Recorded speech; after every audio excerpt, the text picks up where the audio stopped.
یہ حالت کیوں ہوئی حضرت کی؟ دکان والے نے کہا کہ بھائی کچھ نہیں، انہوں نے یہ پیسہ لایا تھا، اس سے کچھ سودا مانگا، میں نے کہا کہ یہ پیسے نہیں چلتے، تو بولے ایک اللہ والا تھا دے دینا، ویسا کیسے بولا؟ تکلیف ہوئی حضرت کو، اور اتنی بات پہ تو حضرت کا یہ حال نہیں ہوا ہوگا، تو گالی گلوچ کیا ہوگا، کچھ سخت بولا ہوگا۔ اب حضرت کو ہوش میں لانے کی کوشش کی جا رہی ہے، حضرت سے پوچھنا انہیں کیا بولا، اگر کوئی گستاخی کیا ہوگا تو اس کی ایسی کی تیسی کر دی ہے دکان والی۔ اب وہ بیچارہ الگ پریشان، بولی یہ گھر بیٹھے کیا مصیبت آ گئی۔ خیر جیسے تیسے حضرت کو ہوش آیا، حضرت کو پوچھا کہ حضرت یہ دکان والے نے آپ سے کیا کہا اور یہ کیفیت تو آپ پر طاری ہوئی ہے، کیوں ہوئی؟ دکان والے نے کچھ آپ سے گستاخی کی، بتائیے آپ کو ہم اس کو بتائیں گے۔ تو انہوں نے کہا کہ بھائی دکان والے نے تو کچھ گستاخی نہیں کی، اس لیے کہا میرے پاس پیسے تھے جس کو میں اپنے طور پر یہ سمجھ رہا تھا کہ میری ضرورت کے وقت کام آ جائیں گے، جب میں لایا تو اس نے دیکھ کر، اور وہ پیسے کو پہچاننے والا ہے، وہ پہچان کر اس نے کہا کہ یہ پیسہ نہیں چلتا۔ مجھے یہ خیال ہوا کہ میں اتنی عبادتیں رات دن اللہ کی کر رہا ہوں اور اپنے طور پر مطمئن ہوں کہ میں نماز پڑھ رہا ہوں، میں روزہ رکھ رہا ہوں، میں عبادتیں کر رہا ہوں، تہجد پڑھ رہا ہوں، تسبیحات پڑھ رہا ہوں اور اس پر مطمئن ہوں، لیکن جب میرے ان تمام اعمال کو پہچاننے والا کہ یہ ثواب دیے جانے کے قابل ہے یا نہیں، جب اس کے سامنے میں ہوں گا اور میرے اعمال اس کے سامنے پیش کیے جائیں گے، اگر اس وقت یہ کہہ دیں کہ تیرا کوئی عمل اس قابل نہیں کہ اس پر تجھے کچھ اجر و ثواب دیا جائے، تو میرا اس وقت کیا بنے گا؟ یہ میرے ذہن میں آیا اور مجھ پر یہ کیفیت طاری ہوئی۔ آج ہم سب کچھ کر رہے ہیں، مطمئن ہیں، گناہ بھی کر رہے ہیں، نیکیاں بھی کر رہے ہیں، گناہ کی طرف احساس نہیں۔ بھائیوں اور دوستوں، اپنے ظاہری بیماریوں سے زیادہ اپنے باطنی بیماریوں کا احساس ضروری ہے۔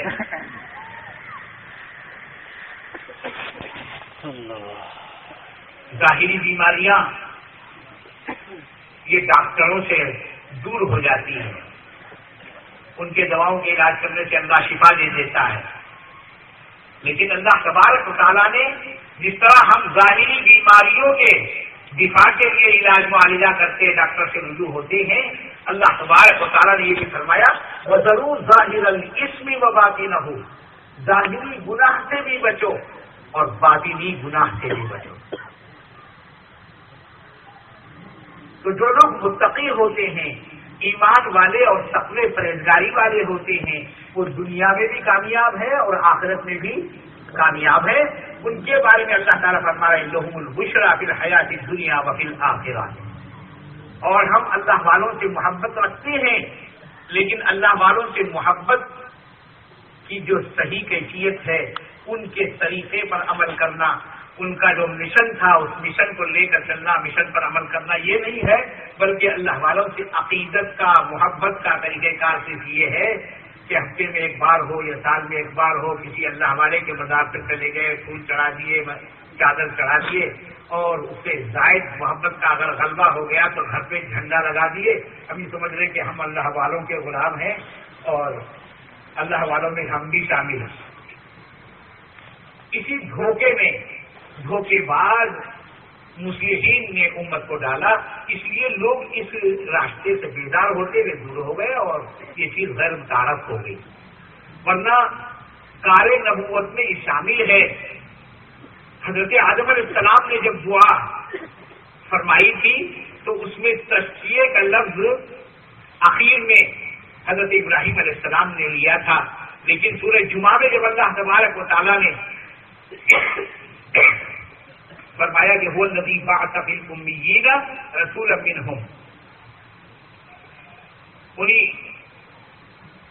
علم نہ رکھنے والے جاہل ان پڑھ لوگوں میں ہم نے ایک رسول کو بھیجا۔ وہاں پر اللہ تبارک و تعالیٰ نے وہ چیزیں دہرائی جن چیزوں کی دعا حضرت ابراہیم علیہ السلام نے فرمائی تھی۔ وہ کیا تھی؟ قدرت کی نشانیوں کا بتلانا، یتلو علیہم آیاتہ ویعلمہم الکتاب ویزکیہم. اللہ تعالیٰ بیان کر رہے تو فرما رہے ہیں هو الذی بعث فی الامیین رسولا منہم یتلو علیہم آیاتہ ویزکیہم ویعلمہم الکتاب. اللہ تبارک و تعالیٰ نے جب اس کو جو اپنی طرف سے بیان کیا تو تزکیہ نفس کو پہلے بیان کیا اور یعلمہم الکتاب کو بعد میں بیان فرمایا. مفسرین کرام فرماتے ہیں کہ اس کی اہمیت کی وجہ سے اللہ نے اس کو پہلے بیان فرمایا کہ ٹھیک ہے تم تزکیہ کی دعا کر رہے ہو، تزکیہ تو اتنا اہم ہے کہ اس کا ذکر پہلے آئے، کیونکہ جو بات اہم ہوتی ہے بندہ پہلے اس کا ذکر کرتا ہے. بھائیوں اور دوستوں، میں نے آپ حضرات کے سامنے قرآن کریم کی چند آیات تلاوت کی ہیں. اللہ تبارک و تعالیٰ فرما رہے ہیں کہ ہم نے تم کو ایک مرد اور ایک عورت سے تم کو پیدا کیا. انا خلقناکم من ذکر وانثی وجعلناکم شعوبا وقبائل لتعارفوا. تمہارے درمیان ہم نے خاندان اور قبیلے بنائے، اور خاندان قبیلے بنانے کا مقصد یہ ہے کہ تم ایک دوسرے کو پہچان کرو. اب ہمارے دور میں بھی خاندان اور قبیلے پہچانے جاتے ہیں، شیخ ہیں، پٹھان ہیں، سید ہیں، مغل ہیں، جی پہچانے جاتے ہیں. شہروں سے بھی پہچانے جاتے ہیں اور خاندانوں سے بھی پہچانے جاتے ہیں، حیدرآبادی، نظام آبادی، چاتوری، گلیوی، اسی طرح خاندانوں سے بھی پہچانے جاتے ہیں. تو یہ خاندان اور قبیلے جو ہیں وہ ایک دوسرے کے پہچاننے کے لیے کہ یہ فلاں قبیلے سے تعلق رکھتے ہیں، یہ فلاں قبیلے سے تعلق رکھتے ہیں. باقی کوئی قبیلہ ہو، کوئی خاندان ہو، اللہ تبارک و تعالیٰ کے پاس پیدائش کے اعتبار سے یا اوپر سے اس کو معزز بنا کر نہیں بھیجا گیا، بڑا بنا کر نہیں بھیجا گیا، اس کو عظمت کے ساتھ نہیں بھیجا گیا، بلکہ سارے خاندان ایک طریقے کے ہیں، سب اللہ کے بندے ہیں. ایک ہی صف میں کھڑے ہو گئے محمود و حیات، نہ کوئی بندہ رہا نہ کوئی بندہ نواز. بندے ہونے کی حیثیت سے سب اللہ کے بندے ہیں. ہاں اگر کسی کا کوئی مرتبہ، کوئی مقام، کوئی حیثیت ہے تو اس کو اللہ تبارک و تعالیٰ نے بیان کر دیا، ان اکرمکم عند اللہ اتقاکم. دنیا میں کوئی کسی خاندان کو بڑا سمجھے، اس کی عظمت کرے، احترام کرے، اس سے کوئی ہمیں سروکار نہیں. اللہ کے پاس تو قابل احترام اور بڑا وہ ہے جو متقی اور پرہیزگار ہے. ان اکرمکم عند اللہ اتقاکم. اس لیے اللہ تعالیٰ نے قرآن کریم میں اس کو جو اہمیت سے بیان فرمایا، یوں فرمایا فاتقوا اللہ ما استطعتم. تم اپنی ساری کوششیں تقوی پر صرف کرو، جتنی کوشش تم کر سکتے ہو وہ تقوی کے حاصل کرنے پر کرو، گناہوں سے بچنے پر اور اللہ تبارک و تعالیٰ کی اطاعت کے کرنے پر. حضرت ابی نے کعب رضی اللہ تعالیٰ ابی نے کعب رضی اللہ تعالیٰ عنہ کہ وہ صحابی تھے جن کو اللہ کے رسول صلی اللہ علیہ وسلم نے منافقین کی لسٹ بھی بتائی تھی، سارے نام بھی بتائے تھے. حضرت حذیفہ، حضرت کعب رضی اللہ عنہ قرآن کریم کا مسئلہ ہے. قرآن کریم میں بہت کمال رکھتے تھے. بہرحال تو حضرت اللہ کے رسول صلی اللہ علیہ وسلم کے یہ بھی مقربین میں سے تھے. حضرت عمر رضی اللہ تعالیٰ عنہ نے تقویٰ کی تعریف ان سے پوچھی کہ آپ مجھے بتلائیے کہ تقویٰ کیا ہے. حضرت کعب رضی اللہ تعالیٰ عنہ نے مثال دے کر بتلایا کہ جہاں خاردار جھاڑی ہو، کانٹوں دار درخت ہوں اور گھنے درخت ہوں، ان کے درمیان سے آپ گزر رہے ہوں تو کیسے گزریں گے کہ وہ ان کانٹوں میں آپ کے کپڑے بھی نہ الجھے اور آپ بھی زخمی نہ ہوں. تو اپنے آپ کو بھی سمٹیں گے، اپنے کپڑوں کو بھی سمٹیں گے. جس طرح اس خاردار جھاڑیوں میں سے آپ اپنے آپ کو، اپنے کپڑوں کو بچاتے ہوئے، سمٹتے ہوئے گزریں گے، اسی طرح دنیا سے دنیا کی گندگی میں ملوث نہ ہوتے ہوئے اپنے آپ کو بچاتے ہوئے، گناہوں میں ملوث نہ ہوتے ہوئے اپنے آپ کو بچاتے ہوئے گزر جانا تقویٰ ہے۔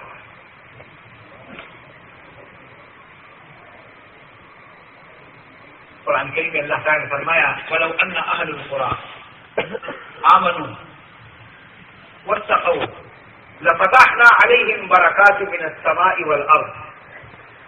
اگر یہ گاؤں والے قبیلے والے ایمان لاتے اور تقویٰ اختیار کرتے تو ہم رحمتوں کے برکتوں کے دروازے کھول دیتے۔ لَأَكَلُوا مِن فَوْقِهِمْ وَمِن تَحْتِ أَرْجُلِهِمْ، وہ اپنے اوپر سے آنے والی نعمتیں بھی کھاتے اور نیچے سے آنے والی بھی نعمتوں کو استعمال کرتے کھاتے۔ یعنی جب بندہ تقویٰ اور پرہیزگاری اختیار کرتا ہے اس کی برکتیں یہ ہوتی ہیں کہ اللہ تبارک و تعالی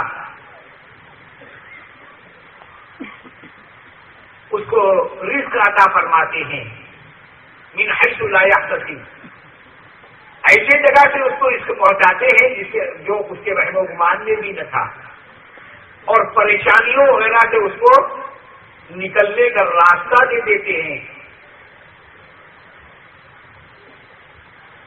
اور فرمایا کہ ہم ان کے لیے رحمت کے دروازے کھول دیتے ہیں، برکتوں کے دروازے کھول دیتے ہیں، اور وہ برکتوں کے دروازے کھل جانے کے بعد ان کے لیے آسمان کی طرف سے بھی نعمتیں، نیچے سے بھی نعمتیں۔ کہتے ہیں کہ انسان کا جسم جو ہے وہ اس وقت ہمارے جو اجسام ہیں دو چیزوں سے مرکب ہے۔ ایک ہمارا جسم ہے، جسم کیسے بنا ہے جی؟ کیسے بنا ہے جسم ہمارا؟ مٹی سے بنا ہے، زمین کا حصہ ہے نا؟ اور انسان کے جسم میں جب تک کہ ایک چیز رہتی ہے اس وقت تک کہ آدمی آدمی کہلاتا، انسان کہلاتا، اس وقت تک کہ آدمی کا نام لے کر بلایا اور پکارا جاتا ہے، اور وہ نکل جاتی ہے تو پھر نام بھی نہیں لیتے، بولے ڈیڈ باڈی اٹھاؤ، جنازے کو نہلاؤ، ہاں نام ختم ہو گیا۔ روح انسان کے جسم میں، تو جسم ہے اور روح ہے۔ یہ روح اللہ تبارک و تعالیٰ کی طرف سے عالم امر سے آئی ہے، عالم امر سے اللہ تبارک و تعالیٰ کے پاس سے۔ جیسے روح کے بارے میں سوال کیا گیا، یسألونک عن الروح، اللہ تعالیٰ فرماتے ہیں آپ صلی اللہ علیہ وسلم سے چیز ہے، آپ اللہ تعالیٰ نے فرمایا کہ ان کو یہ جواب دے دیجیے، قل الروح من امر ربی، روح میرے رب کا حکم ہے، جی میرے رب کا حکم ہے۔ تو انسان کا جسم دو چیزوں سے مرکب ہے، ایک زمین کے جس سے مٹی سے بنا ہے، اور دوسرا اہم ترین جز جو ہے وہ عالم امر سے آیا ہے۔ اور زمین کے دروازے کھول دینا، آسمانوں کے دروازے کھول دینا تقوی کی وجہ سے، اللہ تعالیٰ کی طرف سے آنے والی نعمتیں رحمتیں اوپر سے بھی آتی ہیں، اور بندے کو جو تقوی کی بنیاد پر اللہ تبارک و تعالیٰ کی خوشنودی اور قرب حاصل ہوتا ہے، اور بندے کا مرتبہ اللہ تعالیٰ کی طرف سے بلند ہوتا ہے، یہ اوپر سے آنے والی نعمتیں جی۔ اور اسی تقوی کی بنیاد پر بندے کا اتنا زیادہ ادب احترام فرشتے وہاں کریں گے، اور جنت ان کے لیے سجائی جائے گی، وہ اُزْلِفَتِ الْجَنَّةُ لِلْمُتَّقِينَ۔ جب متقی لوگ جنت میں جائیں گے تو ان کے وہاں تک پہنچنے سے پہلے اللہ تبارک و تعالیٰ جنت کو مزین کر دیں گے، جیسے شادی بیاہ کے موقع پر دلہن آنے سے پہلے پورا گھر سجایا جاتا ہے، اس کا بیڈ روم خاص طور سے سجایا جاتا ہے، اسی طرح اللہ تبارک و تعالیٰ جنت کو سجائیں گے متقین کے لیے جی۔ تو کہتے ہیں انسان دو چیزوں سے مرکب ہے، ایک جسم ہے اور روح ہے۔ روح کو جس غذا کی ضرورت ہے وہ آسمان سے آتی ہے، اور روح کی غذا اللہ کا ذکر ہے، اللہ کی اطاعت اور فرما برداری ہے، عبادات ہیں، یہ روح کی غذا ہے۔ اور جسم کی غذا زمین سے نکلنے والے اجناس ہیں، جو ہماری جسمانی غذا ہے۔ جسم مٹی سے بنا ہے تو جسم کے لیے غذا بھی مٹی سے نکلتی ہے۔ روح آسمان سے آئی ہے تو اس کی غذا بھی آسمانی ہے۔ اللہ کی یاد، اللہ کا ذکر، اسی کی بنیاد پر بندے کا اللہ تعالیٰ کے پاس مرتبہ، مقام قابل احترام۔ ان اکرمکم عند اللہ اتقاکم، جنت اللہ تبارک و تعالیٰ نے بنائی ہے اور اس کو سجایا جا رہا ہے متقین کے لیے۔ آتا ہے متقین وہ مخلصین ہوتے ہیں جو ہر عمل اللہ کے لیے کرتے ہیں۔ 3 گروہ اللہ تبارک و تعالیٰ کے پاس پیش کیے جائیں گے۔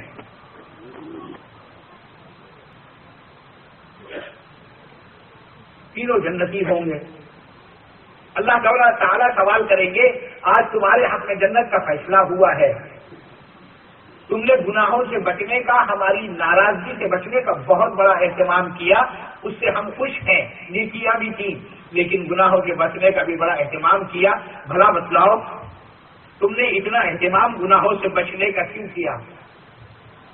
کہتے ہیں کہ ہم نے جہنم کے عذاب سے بچنے کے لیے، کہ اللہ کے رسول صلی اللہ علیہ وسلم نے بتلایا تھا کہ گنہگار کو جہنم میں ڈالا جائے گا،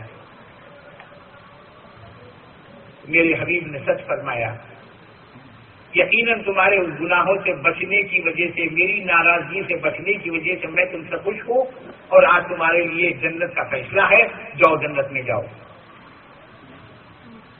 دوسرا گروہ سامنے آئے گا، وہ لوگ گناہوں سے بھی بچتے رہے اور نیکیاں بھی بہت کرتے رہے، اور جیسے اہل اللہ حضرات کی کیفیات ہوا کرتی تھی اور ان کے اندر بھی درجات ہوا کرتے تھے، اللہ کے خوف سے عبادت بھی کرتے تھے اور قبولیت کی دعا بھی کرتے تھے،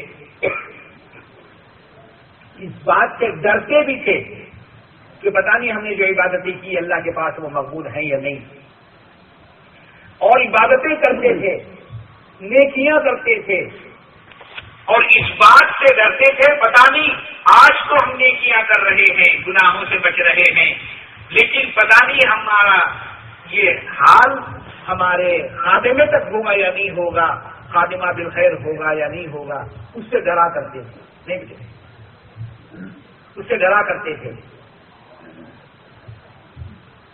تو وہ لوگ گناہوں سے بھی بچتے تھے، نیکیاں بھی کرتے تھے۔ اللہ تعالیٰ ان سے پوچھے گا کہ ہم نے تم کو بہت نیکیاں کرتے ہوئے پایا، اور تمہاری نیکیوں کی وجہ سے ہم آج جنت میں جانے کا تمہارے حق میں فیصلہ کیے ہیں، بھلا بتاؤ اتنی نیکیاں تم کیوں کرتے ہیں؟ انہوں نے کہا یا اے اللہ، ہم جنت کی طلب میں شوق میں کیا کرتے تھے اور تجھے راضی کرنے کے لیے کرتے تھے۔ بولے گناہ سے کیوں بچتے تھے؟ بولے جہنم سے ڈرتے تھے۔ اللہ تعالیٰ فرمائے گا کہ جو عمل تم نے کیا وہ صحیح کیا، میرے آقا نے بھی، میرے حبیب نے بھی تم کو صحیح بتایا، جاؤ جنت میں جاؤ۔ اور جب تیسرا گروپ سامنے آئے گا، جو گناہوں سے بھی بچے ہوں گے، نیکیاں بھی کی ہوں گے، ان کے بھی آپ کو جنت کا فیصلہ ہوا ہوگا۔ اللہ تعالیٰ مجھ سے پوچھیں گے بیوی تم نے گناہوں سے بہت پرہیز کیا، اجتناب کیا، کیوں کیا؟ وہ کہتے یا اللہ تیرے غضب و غضب سے بچنے کے لیے۔ پھر نیکیاں کیوں کی؟ کہا کہ تیری رضا کے لیے، جنت کا تذکرہ بھی، جہنم کا تذکرہ بھی، ہم نے جو کیا تیرے لیے کیا۔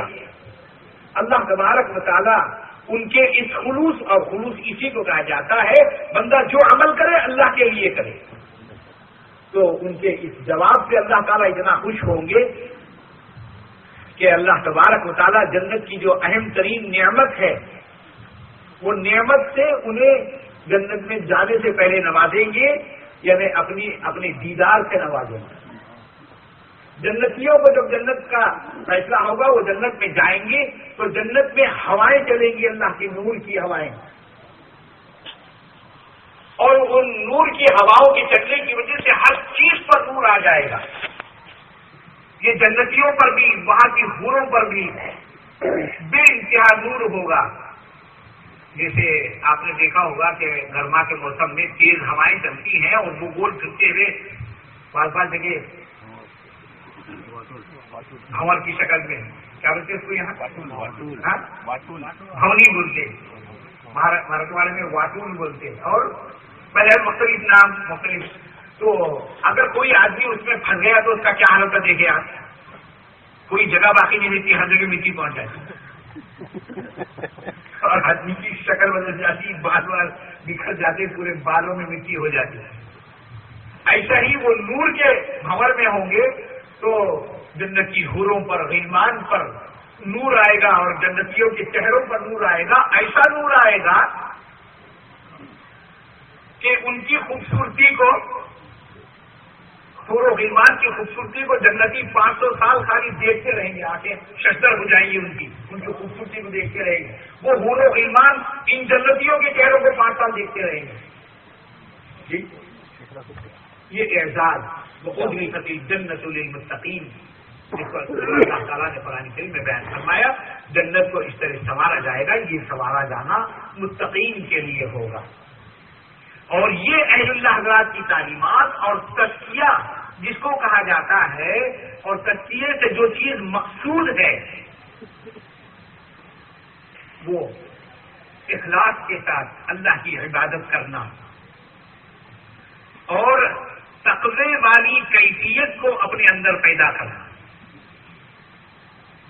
دیکھو آسمان کو اللہ تبارک و تعالیٰ نے مزین فرمایا ہے نا، وَزَيَّنَّا السَّمَاءَ الدُّنْيَا بِمَصَابِيحَ، اس آسمان دنیا کو ہم نے مصابیح، ستاروں سے، قمقموں سے، لائٹوں سے ہم نے مزین کیا ہے. اللہ تعالیٰ فرما رہے ہیں. تو آسمان کو مزین، آسمان کی زینت جو ہے وہ آسمان کے ستاروں سے.